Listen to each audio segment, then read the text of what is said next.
శుభోదయము. పద్య కవిత్వము. రచన ఇప్పగుంట సూర్యనారాయణమూర్తి. శీర్షిక చరవాణి. దేహపు భాగమై నిలిచి తీపిని పంచడి మాతృమూర్తివే.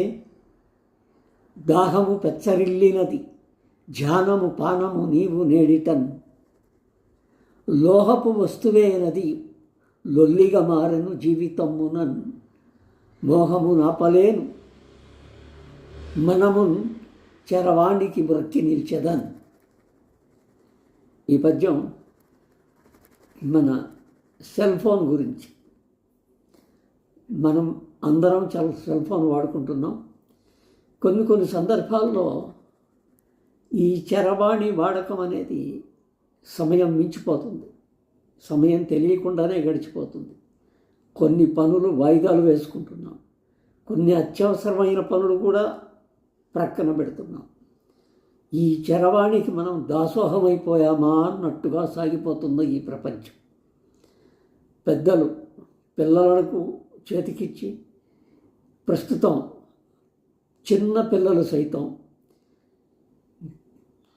భోజనం పెట్టేటప్పుడు కూడా ఈ చరవాణి చూపిస్తూ తినిపిస్తున్నారు. ఇది ఆరోగ్యకరమైన విషయం కాదేమోనని నా ఆలోచన. చూడడానికి చరవాణి ఉపయోగాలు ఎన్నో ఉన్నాయి.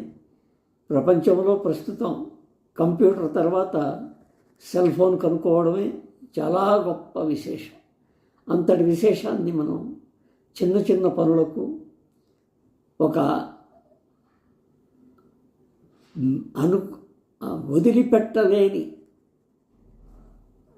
సంబంధం పెట్టుకొని దానితో మనం ఇదే జీవితంగా గడపడం అనేది ఒక రకంగా మనం ఎక్కడో తప్పు చేస్తున్నాం అనిపిస్తుంది.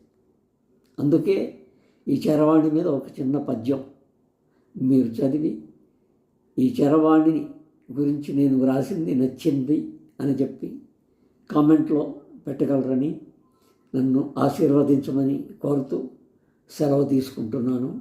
నమస్తే.